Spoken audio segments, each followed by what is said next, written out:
monde, j'espère que vous allez bien. Aujourd'hui, je vous reviens enfin sur YouTube. Je sais que j'ai été ultra absente, mais c'est pour les bonnes raisons. En fait, j'ai travaillé vraiment énormément cet été. Donc, j'ai eu de la misère à jumeler toutes mes occupations avec l'idée de faire des vidéos sur YouTube. Puis c'est surtout que des fois, je travaillais vraiment beaucoup, puis j'avais juste, tu sais, pas le temps de filmer quoi que ce soit puis de faire le montage et tout ça. Fait que je préférais juste pas commencer un projet de vidéo YouTube puis pas finir. Donc voilà, mais ce qui est vraiment une bonne chose parce que j'ai eu un été super chargé côté travail. Fait que ça, je suis vraiment contente. Puis en plus, on a pu quand même profiter beaucoup de notre van qu'on a acheté en avril pour faire quand même beaucoup de voyages, de courte et de longue durée.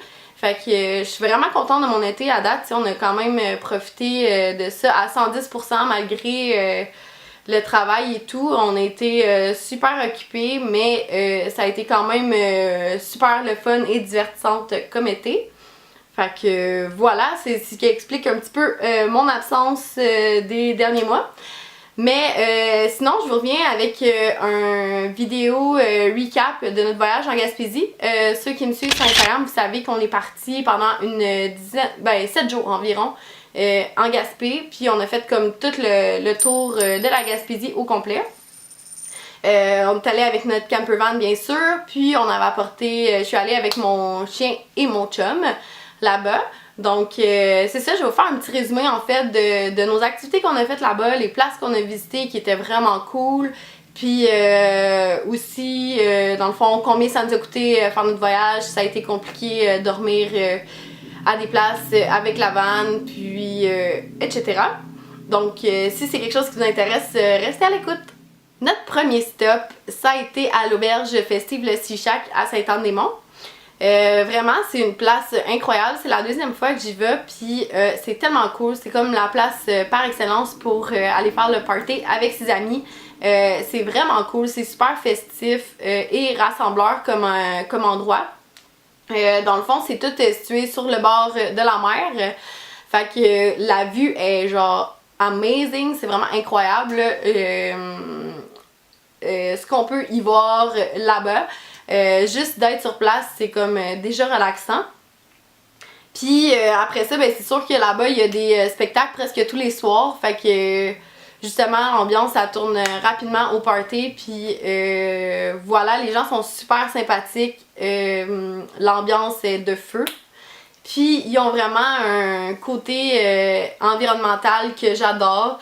Ils ont toujours des petites notes à la bonne place pour faire leur part pour la planète. Fait que je trouve ça vraiment le fun qu'il y a des endroits comme ça. Essaie de responsabiliser les gens qui vont sur leur site puis tout ça. J'ai vraiment apprécié ce côté-là du Sichac. Puis sinon, c'est une place où on fait du camping ou on peut louer un chalet. Si vous faites du camping, il y a une cuisine commune en fait que vous pouvez utiliser. Il y a comme un gros frigidaire, tout l'emplacement pour faire la bouffe. Fait que si vous commencez à faire du camping, n'hésitez pas à y aller. C'est comme vous n'avez pas besoin de tout apporter, vous avez juste besoin de votre tente puis votre nourriture. Là. Sinon vous allez être là-bas, vous pouvez être autonome sans avoir tout le kit de cuisine au complet. Il y a douche, salle de bain à votre disposition. Fait que c'est vraiment super simple aller faire du camping là-bas. Puis c'est quand même un terrain de camping libertin, si on veut dire, dans le sens où tu réserves ta place, mais il n'y a pas de place assignée à personne. Puis fait que si tu décides d'être vraiment entouré de tout le monde, tu peux, ou sinon tu peux aller un petit peu plus loin puis avoir plus ton intimité. Mais bref, c'est vraiment super comme endroit. Puis, justement, dans la journée, il y a comme des petits hamacs pour chiller. On comme fait toutes des installations. Il y a un bar, un petit casse-croûte à disposition de tout le monde. Puis pour le bar, c'est la bière Pit Caribou. C'est de la bière de la Gaspésie qui est servie. Donc, ils encouragent les gens de chez eux. Fait que je trouve ça vraiment génial. Nous, quand on est allé, le soir, il y avait Lisa Leblanc en spectacle. Vraiment, elle a donné tout un show comme à l'habitude, puis on a vraiment enjoyé notre moment. Donc, passez vraiment par l'auberge festive du Sichac si vous avez la chance d'y aller, là, ça vaut vraiment le détour. Après nos 2 jours au Sichac, on avait assez fait la fête pour un moment. On a décidé de reprendre la route pour se rendre vers Percé. Donc, le lendemain, on a fait environ de... On n'a pas fait beaucoup de route en fait. On a fait de Saint-Anne-des-Monts jusqu'au Parc Forillon, ce qui est vraiment pas une longue durée, mais ça nous a pris tellement de temps se rendre au Parc Forillon parce que, écoutez, c'est tellement magnifique. On arrêtait, je pense, à tous les 10 km pour contempler le bord de mer, profiter de l'eau, profiter des forts qu'il y avait à notre disposition parce que la Gaspésie... moi j'aime vraiment ça les forts là, puis t'es vraiment gâté, il y en a comme partout, partout. Fait que bref, on arrêtait aller voir les forts, aller voir les petites boutiques qu'il y avait, puis tu sais juste profiter du temps dehors, faire des pique-niques. Bref, ça a été vraiment une journée où on a pris ça ultra relax pour la route. Mais quand on en a vraiment profité, tu sais, ça a été comme une super de belle journée, il a fait super beau.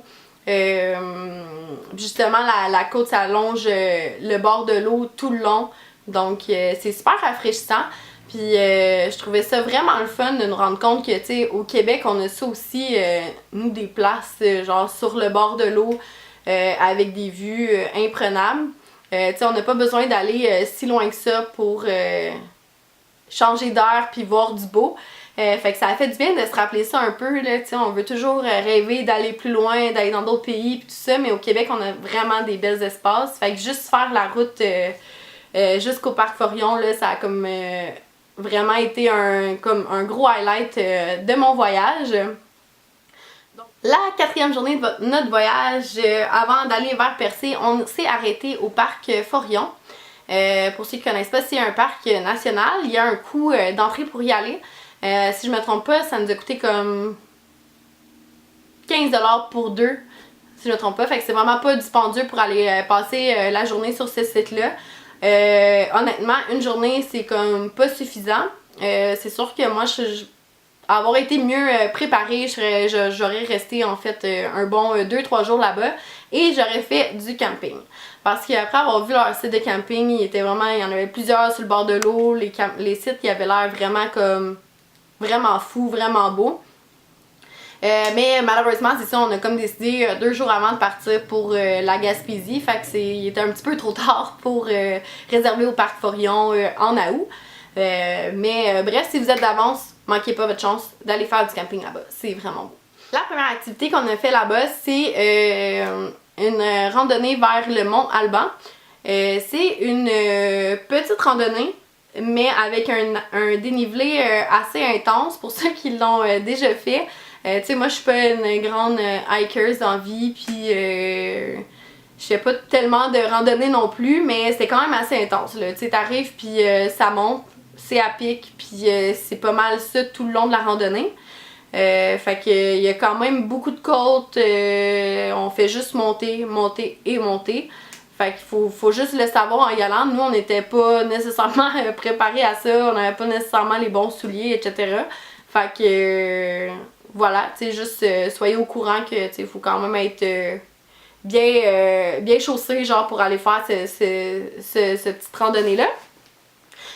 Puis dans le fond, cette randonnée-là nous apporte à la tour du Cap Bonami. Je me souviens pas comment elle s'appelle la tour, mais c'est une tour de 283 mètres de haut.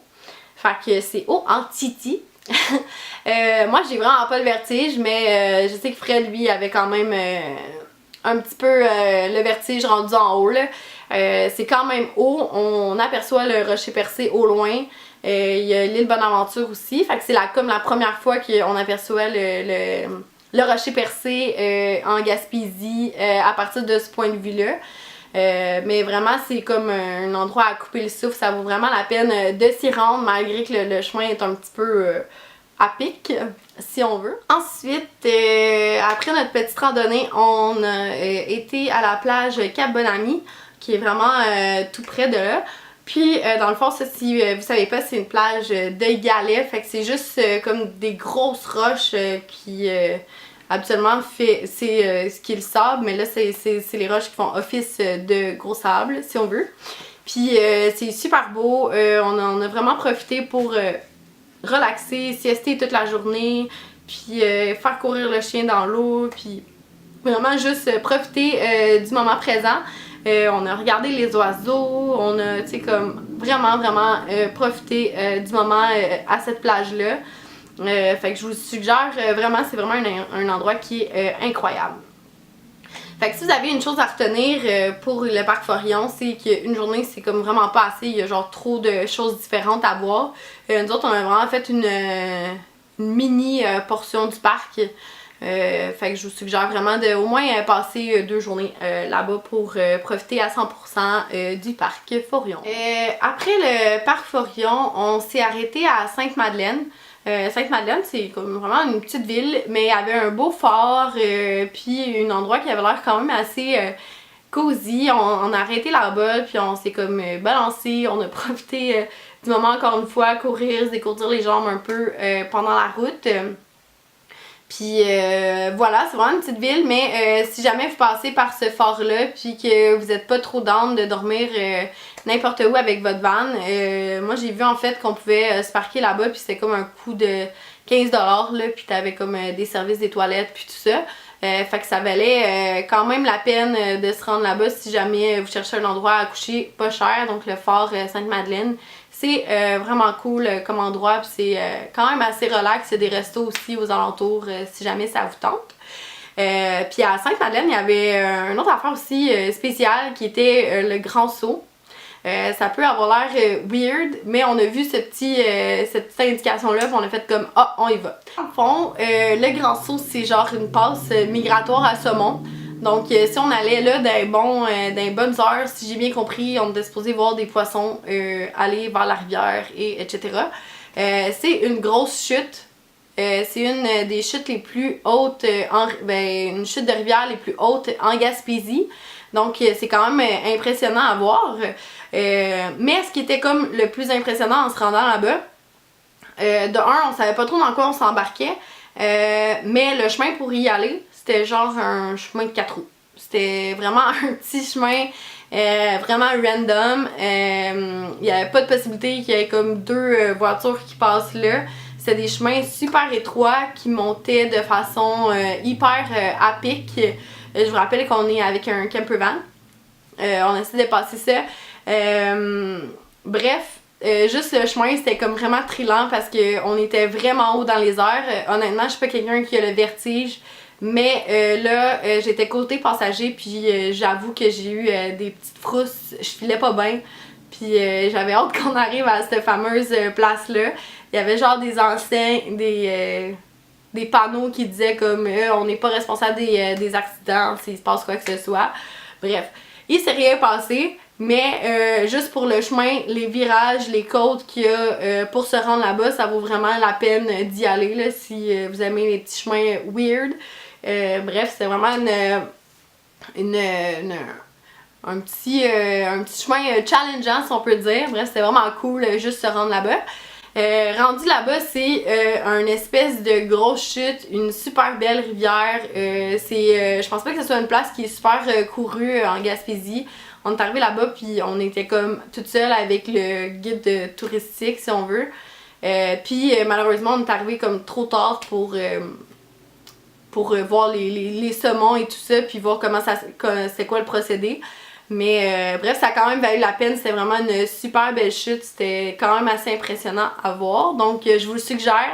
Je pense qu'il faut quand même faire un petit peu de recherche pour le trouver parce que c'est pas justement la place où il y a le plus de publicité concernant ça, mais si vous avez la chance, allez-y. On est déjà rendu à la moitié du voyage. Là, après ça, on s'est rendu à Percé directement.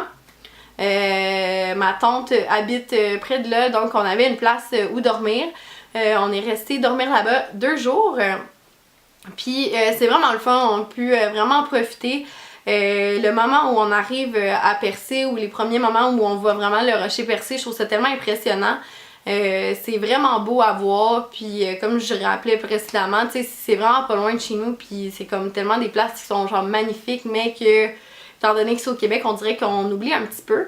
Fait que j'ai été, même si c'était pas la première fois que j'y allais, j'ai été aussi impressionnée, sinon plus que quand j'étais petite. Donc voilà. Pour les activités, ben Percé, c'est vraiment en ce moment, ils ont vraiment travaillé fort pour rapporter plus d'activités dans la ville puis retaper tout ça.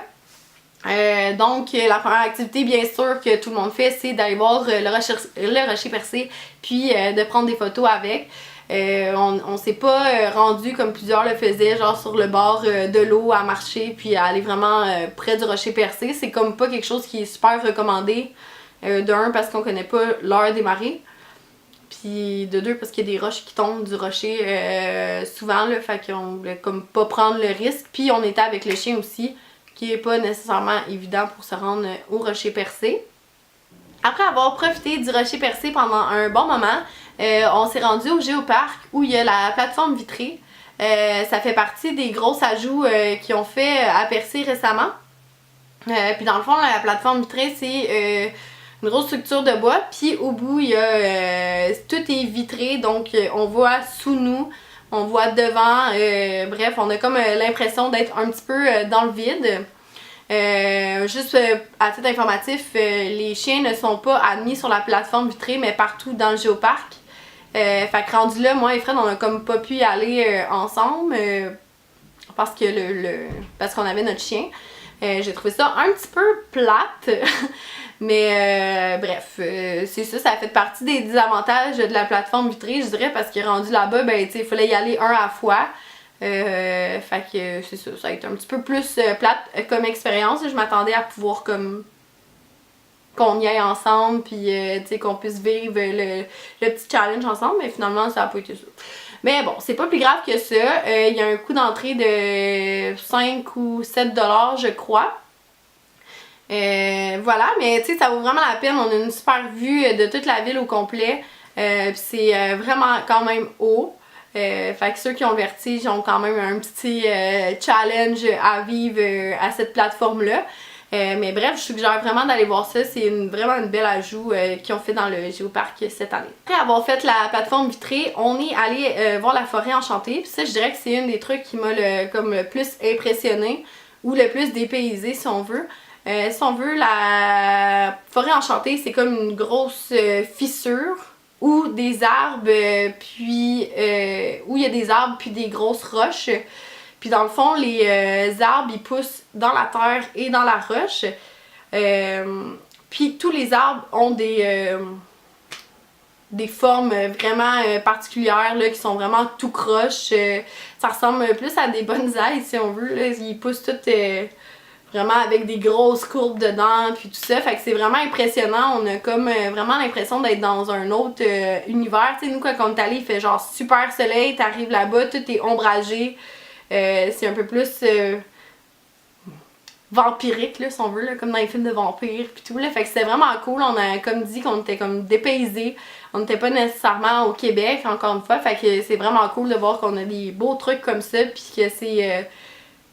T'sais, ils ont quand même gardé ça comme tel. Là. Oui, ils ont un petit chemin au milieu, mais c'est pas des grosses passerelles qu'ils ont fait. Puis tu peux juste regarder à l'extérieur. T'es vraiment dans la fissure.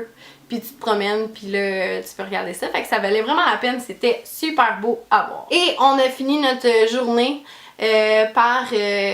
en allant boire une excellente bière au Pit Caribou à L'Anse-Beaufils, si je me trompe pas. Vraiment, ça a tellement fini notre journée sur une note de fou. De un, la bière là-bas est vraiment bonne. Ça vaut vraiment le détour juste si vous êtes des amateurs de bière. Puis de deux, le décor là-bas, c'est vraiment super. Tu bois ta bière sur une terrasse, sur le bord de l'eau. T'es à côté d'un port où il y a des bateaux puis tout ça. Fait que c'est vraiment super beau, super relaxant, la musique était bonne, bref, j'ai comme juste des bons commentaires à dire sur cet endroit-là. Ça a vraiment fini notre journée à Percé de... c'est d'une magnifique façon, puis je vous le suggère vraiment. Nous, on a essayé les dégustations en fait de 6 bières. Fait qu'on a pu voir vraiment dans tous les genres de bières qu'ils faisaient, etc. Puis tout goûter, puis savoir c'est quoi nos goûts vraiment par rapport à la pite caribou. Donc je vous suggère vraiment de faire un petit arrêt à Lancé-Beaufils pour arrêter à cette microbrasserie-là, ça vaut vraiment la peine. Et là, on arrive déjà à la fin de notre voyage. On est allé pour notre dernière journée à Percé. On s'est rendu à la rivière aux Émeraudes. Encore une fois, c'était vraiment une place où je pensais pas qu'il y avait des endroits comme ça au Québec. Mais c'est une chute qui coule dans une rivière, puis l'eau est vraiment comme verte, transparente. C'est vraiment de toute beauté. Honnêtement, c'est genre the place to be. C'est la seule place pratiquement qu'on a pu se baigner de notre voyage. L'eau était relativement encore super froide vu que c'est de l'eau de rivière, c'était vraiment quand même profond. Mais toute porte là-bas à se baigner. Je veux dire, il y avait vraiment beaucoup de gens, puis tous les gens qui étaient là se baignaient malgré que l'eau était congelée. Mais je pense que l'endroit est tellement magnifique, tellement belle que tu veux te baigner, tu veux en profiter au maximum le temps que tu es là. On pouvait monter sur les roches où il y avait la chute, puis sauter directement dans l'eau. Il y avait comme assez profond d'eau pour faire ça. Fait que c'était vraiment le fun, c'est un endroit super familial, on pouvait apporter le chien. Bref, on a vraiment apprécié notre petit moment parce qu'on n'est pas arrêté super longtemps là-bas. Mais la rivière aux Émeraudes, là, ça vaut vraiment le détour. Puis essayez de passer une journée si vous avez le temps. Pour notre retour vers Montréal, en fait, on est passé par Carleton puis la rivière Matapédia. Donc ça a été vraiment un chemin différent vers le retour. Carleton, ça a été vraiment une place super. Dans le fond, on est arrivé là-bas pour l'heure du souper. On s'est stationné sur le quai de la ville, puis vraiment il y avait comme plein de monde qui était stationné là à ce moment-là, puis les gens ils étaient comme stationnés de façon aléatoire sur le quai, puis tout le monde comme prenait une petite bière ou tu sais se faisait à souper là à regarder le coucher de soleil qui était vraiment magnifique. Ça a vraiment valu le coup d'arrêter à cet endroit-là. Carleton, j'ai trouvé que c'était une ville vraiment belle, qui avait l'air super tranquille. Puis on a pu dormir sur le quai. Donc on avait une vue vraiment belle toute la soirée. C'était vraiment relaxant comme endroit. Si vous passez à Carleton-sur-Mer, sachez que vous pouvez quand même dormir sur le quai si vous n'êtes pas trop dérangeant, puis pas vous faire achaler. C'est vraiment super. Par contre, il n'y a pas de toilettes proches. Le matin, j'ai dû aller aux toilettes dans genre le club de navigation, ou je sais pas trop comment ça s'appelait, mais qui est juste à côté du quai. Puis quand je suis rentrée dans les toilettes, il y avait genre des gens dans le club. Puis quand je suis ressortie, il n'y avait plus personne et j'ai déclenché genre le système d'alarme le matin. J'étais genre super gênée. Il y a comme un monsieur qui est rentré après ça qui a dit « Ah, je t'avais oublié! » J'étais comme « je faisais juste pipi. » Puis là, j'ai comme continué. Bref, c'était vraiment un moment super embarrassant de faire partir le système d'alarme parce que je voulais aller aux toilettes. Mais bon, c'est des choses qui arrivent, hein. On n'a pas toujours ce qu'il faut au bon moment quand on est en camping dans la van, là. Fait que c'est ça. Mais des petites anecdotes comme ça qui arrivent une fois de temps en temps, puis c'est bien drôle. C'est ça. Puis après ça, dans le fond, on est allé vers la rivière Matapédia. C'était vraiment un trajet super différent qui était vraiment plus nature. On a suivi la rivière presque tout le long avec la voie ferrée. C'était vraiment beau aussi, puis super différent. Quand on était tanné, on arrêtait, on se baignait dans la rivière. Fait qu'on a vraiment profité de notre trajet autant quasiment pour l'aller que le retour. Fait que ça vaut la peine de faire les deux, puis de faire changement un petit peu du côté de la mer, puis de passer plus dans les montagnes et près de la rivière. Mais voilà, puis après ça, ben, on était de retour à Montréal. Donc, si vous avez un camper van ou que vous désirez faire du camping, je vous suggère vraiment la Gaspésie parce qu'on peut s'en sortir avec un voyage avec un petit budget. À deux, nous, ça nous a coûté un gros 450$ environ pour le gaz, le camping qu'on a pris, puis dans le fond la nourriture et tout ça. Fait que ça vaut vraiment la peine. Tu sais, là-dedans on compte tout notre alcool puis les parties qu'on a fait. Fait que pour nous c'est vraiment genre un voyager à petit budget là. 7 jours de vacances à 200$ chaque, je trouve que c'est vraiment très bien, très raisonnable. Puis c'est ça, en plus là-bas les températures sont pas extrêmes. Fait que c'était vraiment parfait avec la vanne, il faisait jamais trop chaud. La nuit, les températures descendaient vraiment de beaucoup, fait qu'on dormait super bien. Puis la journée, les journées, on pouvait être en short puis vraiment profiter de l'été. Fait que je trouve que c'était comme la balance parfaite parce que des fois, aller dans des places en van où il fait trop chaud, on dort pas super bien. On se réveille super tôt parce que le soleil tape sur la vanne. Fait que là, c'était vraiment comme la température parfaite pour voyager. Puis il y a aussi le fait que c'était super dog friendly. Je sais pas si c'est le fait qu'on était en van puis que c'était plus facile de traîner le chien, mais tu sais on pouvait l'apporter pratiquement partout. Je dirais qu'il y a juste la plateforme suspendue qu'on n'a pas pu l'apporter, mais sinon tout le monde l'acceptait partout. Fait que ça a été vraiment cool pour ça de pouvoir voyager avec notre chien sans contrainte. Puis il y a aussi le fait que c'était super van friendly. Je dirais qu'il y en avait vraiment, il y avait beaucoup d'autres camper vans qui voyageaient. Fait que, puis il y avait pas beaucoup de restrictions, là, j'avais comme l'impression que c'était quand même assez libertin, là, la Gaspésie pour ça. Fait que justement on peut dormir sur les quais à Carleton-sur-Mer ou des trucs comme ça qui étaient vraiment génial puis que ça faisait que ça limitait les coûts du voyage de beaucoup. Fait que je vous suggère vraiment, il est encore temps de s'y rendre là, avant qu'il fasse trop froid, de vous rendre en Gaspésie puis de faire le tour. C'est vraiment pas super loin puis les paysages sont vraiment magnifiques. Donc voilà, c'était tout pour mon vidéo retour de la Gaspésie. J'espère que vous appréciez ce genre de vidéo-là. Laissez un thumbs up si vous avez apprécié. Puis n'hésitez pas à vous abonner juste en bas. Puis on se revoit dans une prochaine vidéo. Bye!